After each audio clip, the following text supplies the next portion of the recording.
Welcome back. We've got a Fox and Friends exclusive now.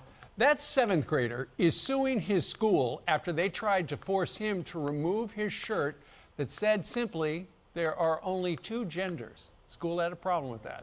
12-year-old Liam Morrison was told to change or get out of class. After politely refusing to take off the shirt, he was sent home. Now Liam and his family are suing his town and school for censoring his views, while the school promotes the LGBTQ agenda with pride flags and posters. And Liam joins us right now from his home, screen left, along with Tyson Langhofer, who is representing him. Good morning, fellas. Thanks for joining us. Thanks for having us. Okay, Liam, let's start with you. Take us back to that day in March when you wore that shirt into school. And let's start with, why did you want to wear a shirt that said there are only two genders? I wanted to wear that shirt because it was a very popular topic and I wanted to voice my opinion about it. And so by wearing the shirt you were, what happened when you showed up in school with that?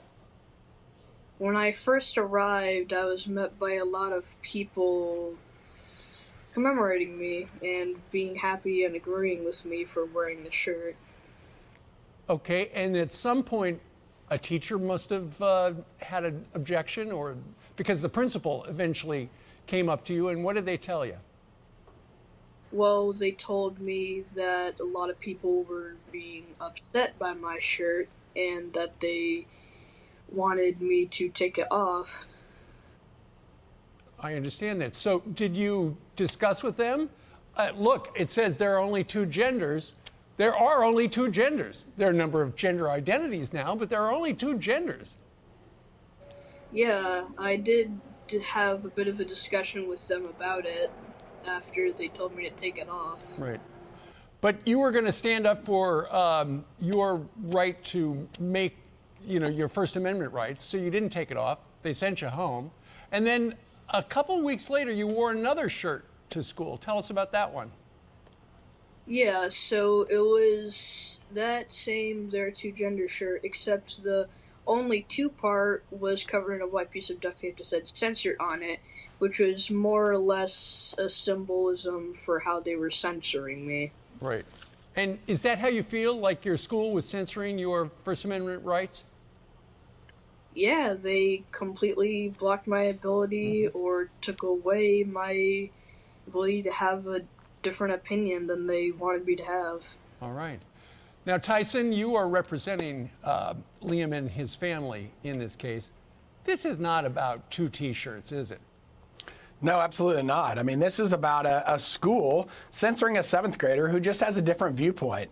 Students don't forfeit their free speech rights when they go into, when they step into the school. Right. The school is talking about this issue all the time, and all Liam wanted to do was to express his opinion, which is actually shared by a lot of his classmates. So, the shirt itself is true. There are just two genders. There are different gender identities, as I said a moment ago. But does the school have something against that? Well, it's hard to tell because their student handbook actually says that public education must be available to members of both sexes. And it says that sexual harassment can't be against either gender. So, the school's own communications actually support Liam's viewpoint. But what they've told him is that he can't express that on his shirt. And we think that's wrong. No student should ever be punished for simply peacefully sharing their view on a really important topic. Liam, I bet you've been tempted to wear another shirt with another message. Are you gonna? Well, if we end up being able to win this case that we are in, I'm definitely going to be wearing it again. The same shirt? Yes, of course. Okay. I think I'd also have a new shirt made that said, "We won," if that's what happens.